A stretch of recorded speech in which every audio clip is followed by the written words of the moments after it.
Assalamualaikum warahmatullahi wabarakatuh. Perkenalkan, nama saya Adawiyah Sahla dari kelas 9B. Di video kali ini, saya akan mempresentasikan tentang bahaya konsleting jaringan listrik sebuah rumah. Di sini, yang pertama kita akan membahas tentang sekring. Apa sih sekring itu? Sekring adalah suatu kawat yang berfungsi untuk mencegah akibat dari konsleting. Seperti kita lihat dari video tersebut, pada saat sekring kelebihan daya beban, sekring akan berpijar.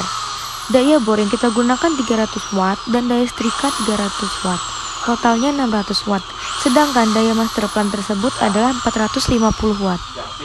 Nah, yang kedua, kita akan bahas tentang konsleting. Apa sih konsleting itu? Dari terminal listrik 2 lubang, ada 2 jalur, yaitu jalur hitam dan jalur merah. Jika 2 jalur itu bertemu secara langsung, dinamakan konsleting. Jika 2 jalur tersebut dipertemukan, apa yang terjadi? Mari kita simak apa yang terjadi. Ternyata, sekeringnya melebur atau putus, sehingga amanlah rumah kita dari bahaya kebakaran.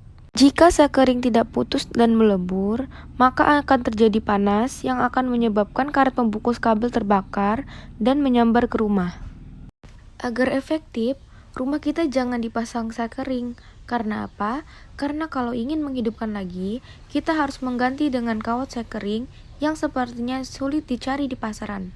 Oleh karena itu, kita dapat menggunakan MCB sebagai gantinya. Di sini, MCB yang kita pasang kapasitasnya 1 ampere atau 220 watt. Kalau kita pasang dengan daya beban bor yang beban daya 300 watt, maka MCB akan protek.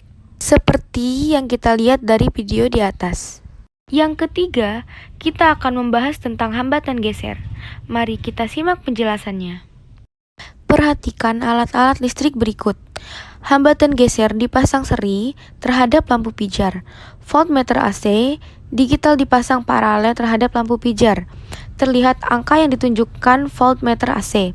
Kalau hambatan semakin besar, lampu terlihat redup. Nilai tegangan listrik semakin mengecil. Tentunya, arus listrik semakin mengecil. Dan daya listrik semakin berkurang, energi listrik juga semakin mengecil. Perhatikan tang ampere tersebut. Semua alat listrik yang menggunakan elemen atau panas, suhu elemen setrika semakin tinggi, daya listrik semakin kecil, terlihat angka pada tang ampere yang semakin mengecil. Berarti, arus yang mengalir juga kecil. Jadi, arus listrik berbanding terbalik dengan suhu elemen. Berarti, suhu berbanding terbalik dengan daya. Itulah alasannya dalam pemasangan alat-alat listrik yang memiliki daya besar seperti kipas angin, mesin cuci, kulkas, mesin AC, dan lain-lain tidak boleh dinyalakan dalam waktu yang bersamaan. Kabel dengan penjepit merah kelebihan proton atau muatan. Sedangkan kabel dengan penjepit hitam sama dengan bumi kelebihan elektron. Kaki kita menyentuh bumi dan ujung tespen menyentuh bagian kabel merah. Terlihat tespen menyala.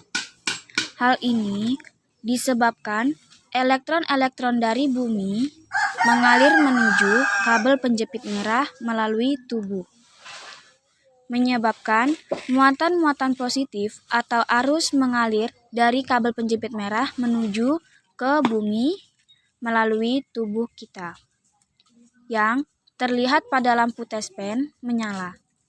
Jadi, lampu tespen menyala menandakan adanya arus mengalir ke bumi melalui tubuh kita.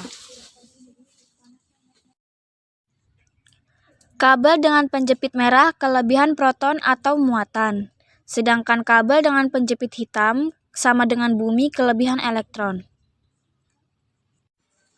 Saat antara tespen dengan bumi terhubung dengan kawat kabel, lampu tespen menyala. Hal ini dapat dijelaskan elektron-elektron dari bumi mengalir menuju kabel penjepit merah melalui kawat, menyebabkan muatan-muatan positif atau arus mengalir dari kabel penjepit merah ke bumi melalui kabel yang terlihat pada lampu tes pen menyala. Jadi, lampu tes pen menyala menandakan adanya arus mengalir ke bumi. Demikianlah presentasi dari saya, semoga bermanfaat. Wassalamualaikum warahmatullahi wabarakatuh.